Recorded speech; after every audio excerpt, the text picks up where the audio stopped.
The following program has been pre-recorded, so please don't call in at this time. If you'd like to participate in a Pause for Thought, tune in on Wednesdays at 5 p.m. on Baton Rouge Community Radio.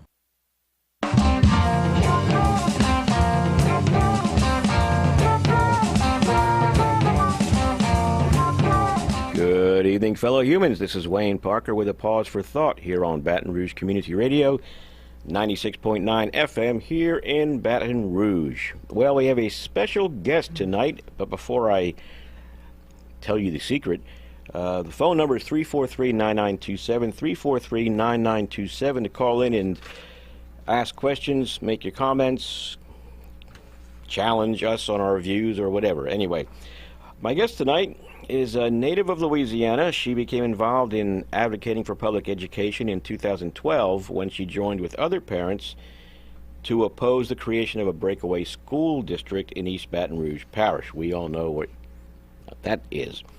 Since then, she's worked with a variety of advocacy organizations to address issues affecting public education. She was an instructor at the Department of English at Louisiana State University and earned her Master of Fine Arts from George Mason University in Fairfax, Virginia, after obtaining her high school diploma at Benjamin Franklin High School. She also has a Bachelor of Arts in English Literature from the University of New Orleans. I'm talking about our guest, Tania Nyman, who is a candidate for the East Baton Rouge School Board representing District 7. Good evening, Tania. Good evening, Wayne. Thanks so much for having me on the show. Oh, it's my pleasure and our pleasure.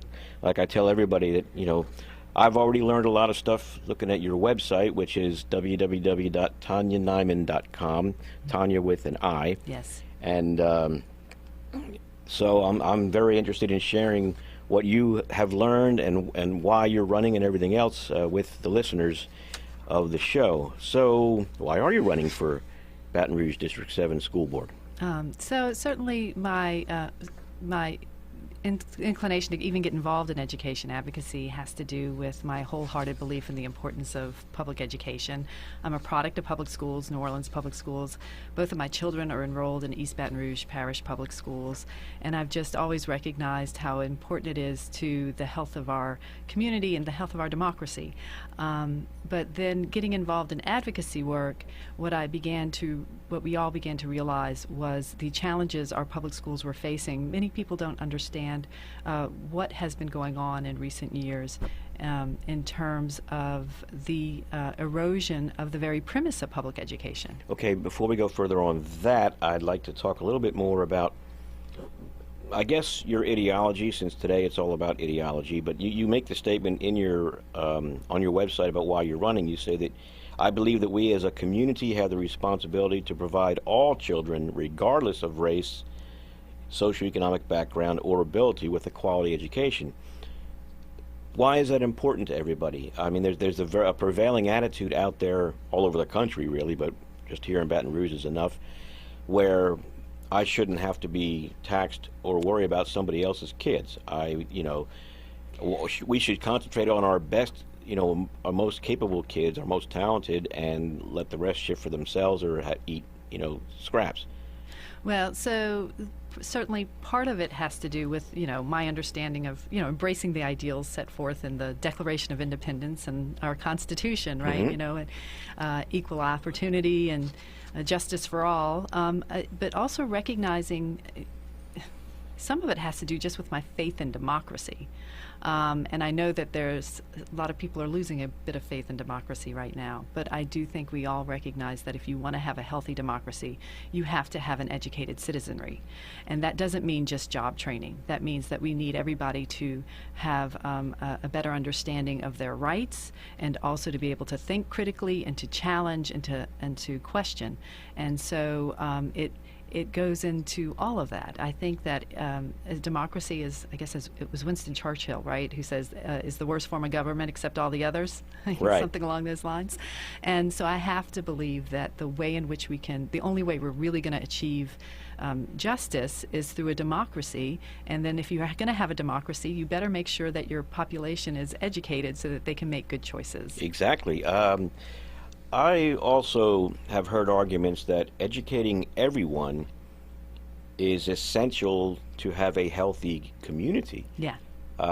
For instance, here in Baton Rouge, we have certain areas of the city that have been ignored economically, for, all kinds of things, and they have poor education, and it's breeding crime, it's wasting lives, and all that stuff is bleeding over, and it's affecting everyone else now too, precisely because we are not addressing those problems and giving those people the same opportunities everybody else has. Yes, and so on that note too, I can understand what is really under attack these days is the notion of a democratically elected school board and having a school system that is controlled by a democratically elected school board. And I can understand why people lost faith in that system, because the fact is we have never achieved our responsibility to provide all children with a quality education. We went from first of all, just white men were educated, right? And then they started educating white women to maybe, or was it just men next? I don't even know the transgression, but in the 60s, obviously, when we had the Civil Rights Act and the Voting Rights Act, that's when it was supposed to be that we would get away from separate and equal, and I'm using the air quotes for the listeners. But as soon as we got passed the laws to try to challenge that, we could see an erosion of the ability to even fulfill that responsibility. So I understand why. Actually, let me use my story. So I actually went to public schools at a unique time, because I started kindergarten in 1973 in New Orleans. And so my brother and sister are 6 and 8 years older than I am. And so recently I was going through, not recently, I guess maybe a couple of years ago, I was going through papers of my parents and found a letter that my parents had to have certified, certifying that they were white to get them in school. So, whoa. So you can see the difference when I'm entering school and my elementary school is integrated. And so at that point by middle school, you could see already the middle class fleeing the public school system. Mm-hmm. And not just the white middle class, also the African American middle class. And then, of course, the school system begins to decline because the community has abandoned the schools. And when a community abandons its schools, well, then, of course, they are going to be subject to abuse, exploitation, neglect. They are going to be subject to mismanagement. And my thought is that the solution is to get back in there and make it work so that we can fulfill our responsibility. Unfortunately, the only solution that's been offered to us is privatization. And what the really insidious thing about privatization does is that it eliminates our democratic control. So if we go that route, we'll never be able to fulfill our responsibility. But I don't want to get that far yet. I know it's hard, isn't it? No, it's okay. But speaking of your experience in school, it's interesting. I started kindergarten in 1962. Okay, I was in high school in 1970, I think 71. Okay, but all the way up to and through third grade, I was in an eastern New Jersey, central New Jersey school. I don't think I ever saw a black kid in school. When I moved to a town in southwest Jersey, suddenly there were all these black kids, and I didn't think anything of it, but it was, I knew that black people existed, but I just never had any in school. And when I got into high school, that was when the busing issue came. And that, I think, it was a ham-fisted and probably incompetent way to quickly correct a problem that you're kind of talking about now. Because you brought not just black kids in, there were a lot of white kids that were bused into my school, but they were from poor neighborhoods. They weren't very well disciplined. They were insecure. They felt weird in our high school, being adolescents. And so they would act out and cause trouble. And that probably had a hand in driving a lot of people, middle-class people, away from the schools. Yeah, there was certainly there was some of that. And one of my disadvantages in terms of being raised in New Orleans versus Baton Rouge is that there's a lot of people who respond. It was put under forced busing in 1982, 1983. Mm-hmm. And, just across the board, the number of people who really decry the damage that did to the schools. But what I think I want to point out to everybody is that what the schools were dealing with there was the geographical segregation. It's very important to me that my children attend a school with a diverse population. And I don't mean just race. I also mean socioeconomic. That's incredibly important. Yes. But obviously, if you have a town that is very geographically segregated, then it's very difficult to achieve that integration without special programs. And so the school system is bearing the brunt for an issue that wasn't created by the school system. Oh, yeah. Yeah. And so I see that, certainly I think that in many areas, if we looked at them all, that people's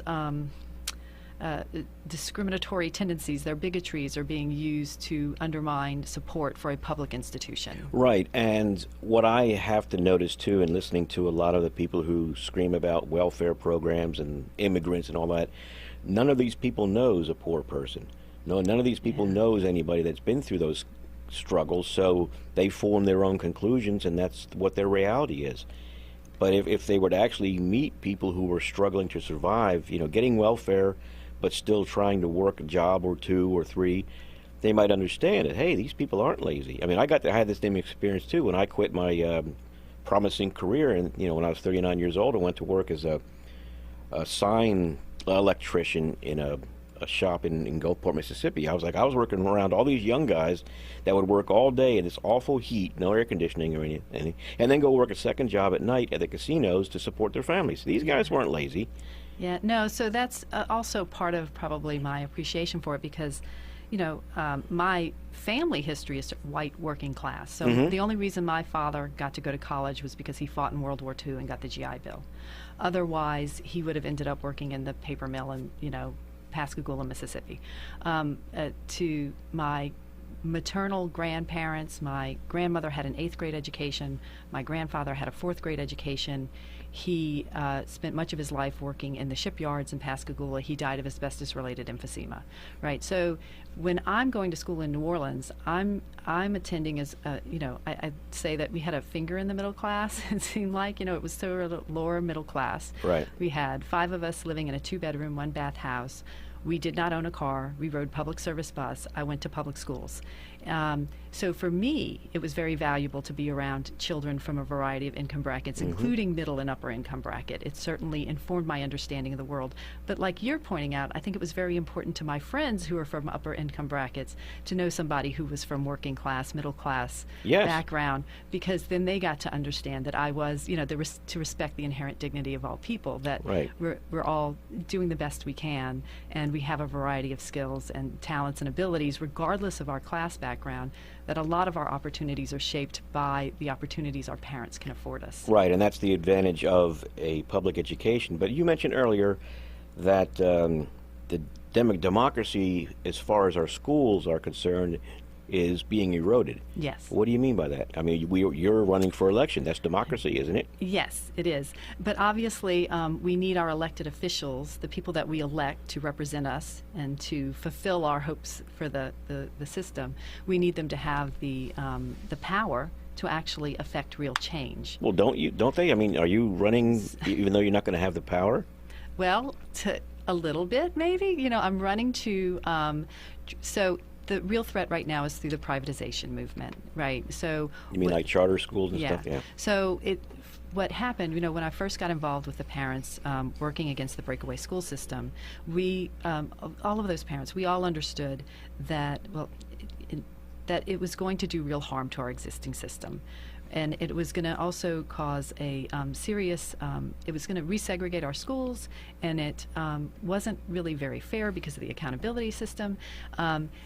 That the harm it was causing, also because of things like legacy costs, which would unfairly drain the system. We began to realize that the harm that breakaway would cause if it were created was already being caused by the proliferation of charter schools, corporate charter schools in the parish. And I do understand that most people support charter schools with the best of intentions, but I don't think many of them realize the governance structure and the funding structure of them is doing real harm to the traditional public school system, the unified public school system, and that it is eroding our voting rights, essentially. So, and it may also not be giving the returns that we were expecting to. No. Can we hold that thought for a moment? Yeah. I'd like to remind the listeners you're listening to Wayne Parker on A Pause for Thought here on Baton Rouge Community Radio. I'm speaking with Tania Nyman, candidate for school board in Baton Rouge for District 7. Call in and give us a shout. Speak with Tania, 343-9927, 343-9927. Now, we were talking about the harm that was being done. What's the nature of the harm? I mean, you were saying how privatization is already harming our school system. How? Well, what's the nature of that harm? Okay. Well, that harm, the initial harm that we could see, was the way in which the funding drain that was created had already been created by the creation of the Baton Rouge Achievement Zone in North Baton Rouge, that they were not paying their fair share of legacy costs, so the children in the traditional public school system were shouldering an unfair burden. There was a higher percentage of their per pupil allocation was having to be used to support legacy costs, which are the retirement and health care benefits for the retirees. Thank you. That was my question. Yeah. Yes. But let me explain the charter school model, because most people, the original charter school model was really an ideal vision. Yeah, I liked it. Yeah. I liked it. In fact, I want to say that I've supported charter schools in general, even though I've been hearing a lot of negative rumblings about them, until I read a lot of the information on your website at TaniaNyman.com. I was shocked and kind of outraged, if you can imagine that. Someone my age who's been following stuff like this, I was just amazed at the outrageous things that were done. But I digress.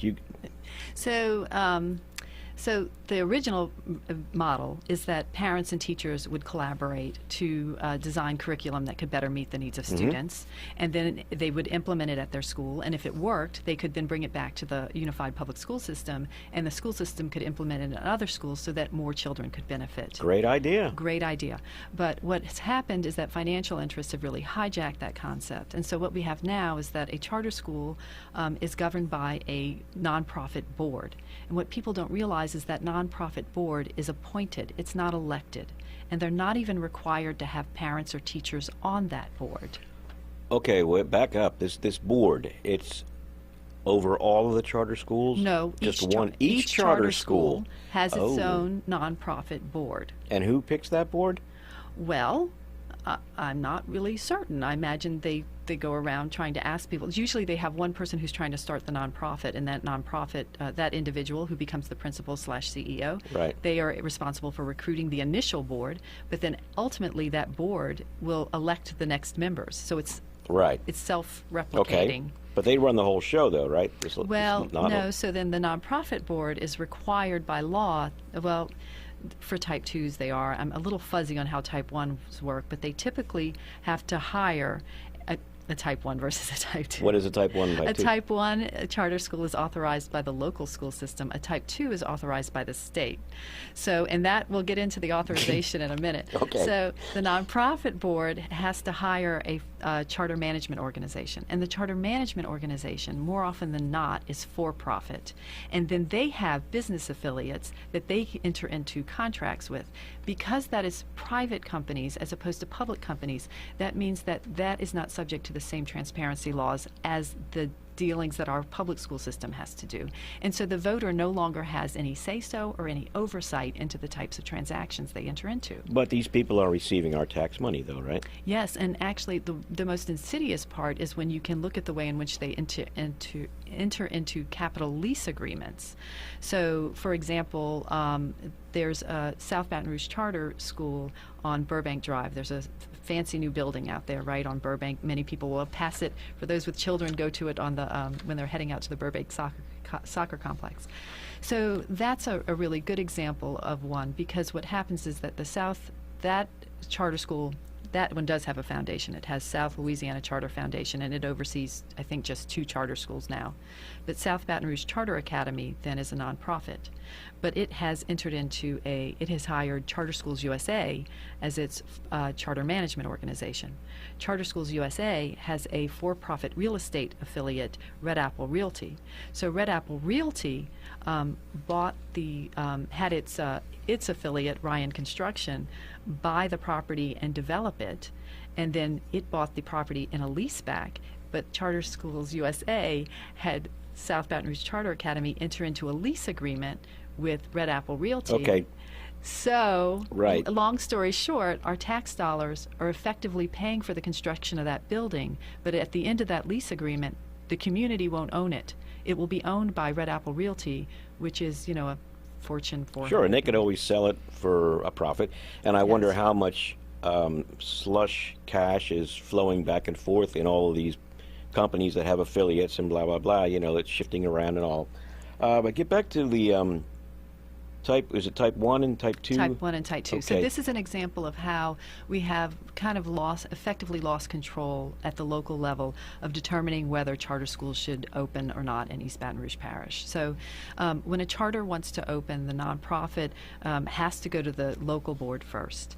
And that's you, in this case. Well, not me. Well, our current board. The current board, correct. Yeah. Sorry, there would be someone like you in the position. You're right, sorry. Yeah, so they go to our local board and they submit an application. They do have a third-party evaluator. They make a recommendation. If our local board says, no, we don't think this is, the law says it should serve at-risk youth and that it has to provide something innovative, right? And so if the local board determines that, no, it's not going to serve that, we already have a program like that, and they deny the charter application, well, then the charter school company has the right to go to the state board.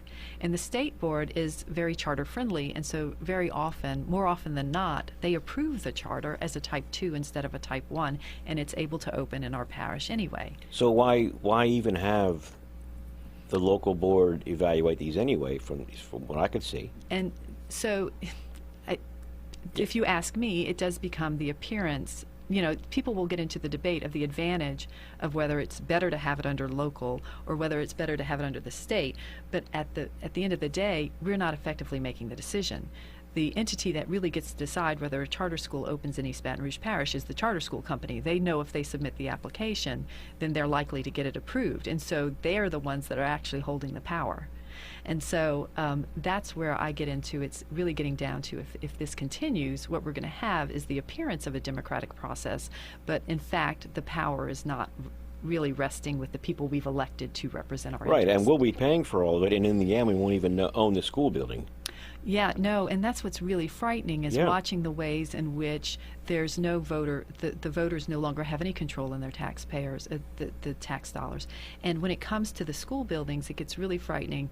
What I learned was, for one thing, when a charter school goes to the local board to be considered, they don't even get to consider location. Like, the charter school company can say they may open here or there, but they don't have to. That we, the local board, don't get to decide where they open the school. And so not only that, but when it came to BASIS, I was opposed to the opening of BASIS, which is the Women's Hospital Corporate Charter School that opened out in Southeast Baton Rouge. Okay. It was approved as a type 1 by our local board. I understood that they did not have any consideration about the location. Like, they weren't even privy to the details. So you have Women's Hospital and BASIS, the nonprofit for the school, and BASIS Inc., which is their charter management organization, and then they have a real estate affiliate. So the local board isn't even privy to the details about the real estate agreement.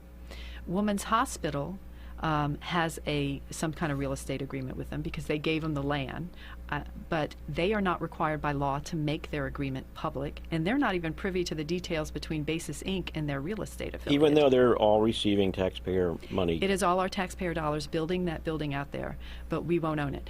I'm not quite sure who will own that one. So I went to planning and zoning because one of the things that concerned me about that was that certainly that area of town in the wedge between I-10 I-12 split, they had recently had 3 new buildings built out there. And so the notion that our tax dollars should go to build yet another new building out there seemed to me to be an argument for why that proposal shouldn't be approved.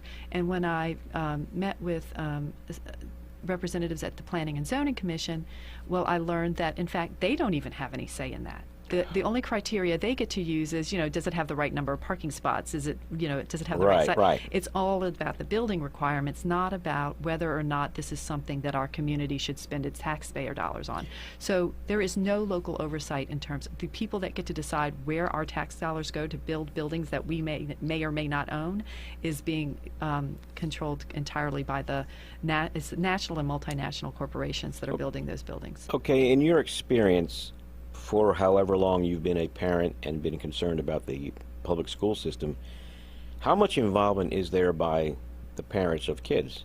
Now, when I went to school, there was the Parent-Teacher Association. My mom went every month or every quarter or whatever.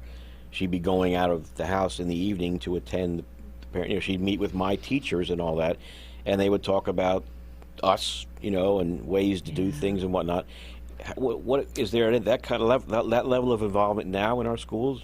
Some schools have an active PTA, many or PTO, and there's a fine distinction between the two. And don't quiz me too harsh on it. That's okay.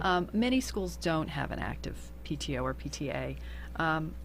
But what I think is more concerning to me is that that's what PTOs were originally designed for, was that parents and teachers would collaborate to affect public policy to benefit schools. But there's been a lot of, and I don't know where it started, but I think that a lot of people are dissuaded from participating. Somehow getting involved in the public policy part is unseemly. A lot of parents are convinced that PTOs aren't supposed to get involved in anything that's quote-unquote political, that, they're there to support the school by fundraising and doing cookie sales and that type of support, or grant writing. But in terms of advocating for public policy, they are discouraged from participating, which I think is misguided. I wish they would reclaim the roots of what a PTO is really supposed to be about. Yeah, and that could be one argument that could be used. And I was just wondering, you probably don't know, I certainly don't know, which came first, government and businesses usurping the local power, or the local power, the local people giving up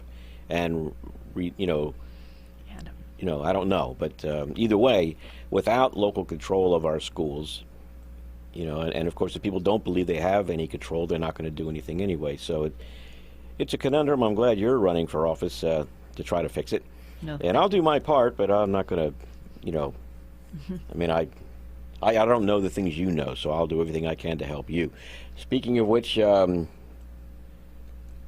the listeners, you're listening to Wayne Parker on A Pause for Thought here on Baton Rouge Community Radio, 96.9 FM here in Baton Rouge. I'm speaking with Tania Nyman, candidate for East Baton Rouge Parish School Board for District 7, and she has a lot of things that will open your eyes if you listen to her and check out her website, www.tanianyman.com. Check it out. We have a few more minutes if you want to call in, 343-9927, 343-9927.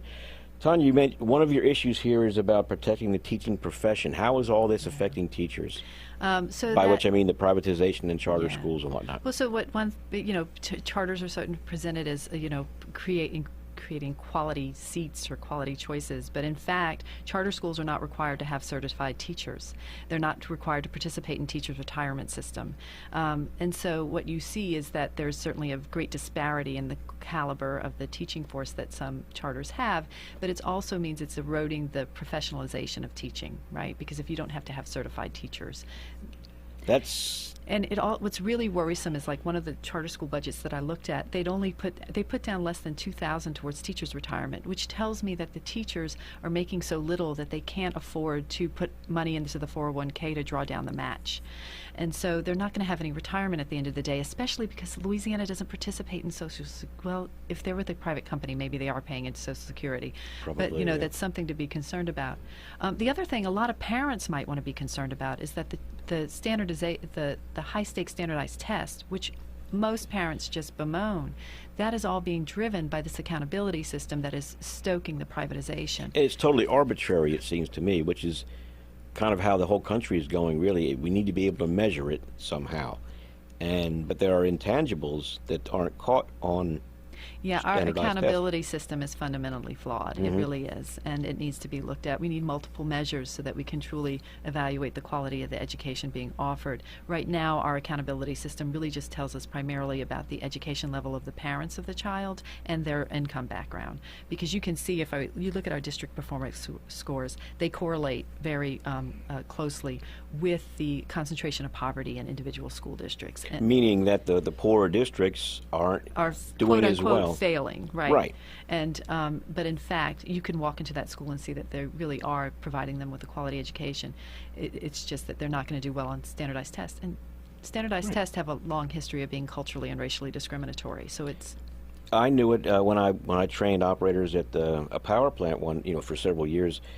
There were just people who couldn't take tests, or they couldn't perform in control room simulations and things like that. They just didn't have that knack. They knew what they were doing. They knew their their information, their knowledge, but they couldn't express it on an exam, or they couldn't, that it was the way they were tested that was causing them to fail, not their knowledge. And if you took a bunch of other measures to determine Right, whether you their could see value a as an broad- employee, then you could see, right? It's just like any IQ test. They measure different aspects of intelligence to get a broad band of that, because they can't focus on any one thing. It's everything's kind of runs together. It's a continuum, I guess, or But yeah, so yeah, like these standardized tests make it easy for apportioning money and whatnot, but they don't really give an indication on how well somebody's Well, and doing. so what's really worrisome too, are we out of time? Is that Finish the point. Okay, so the standardized test, because the consequences are that if the school fails the test repeatedly, if they take the school, that means that we are once again using state-mandated tests to deprive a community of their voting rights. Yep, that's a fact. Okay, Tania Nyman, I appreciate you coming on. Hopefully you so much. we do some more shows to get this information out. There's a lot of information that people, I think, want to know. You've been listening to Wayne Parker on A Pause for Thought here on Baton Rouge Community Radio. We've been speaking with Tania Nyman, candidate for School Board District 7 here in Baton Rouge, and she will be on again. Thank you for listening. We got to go. Have a good night. Thank you.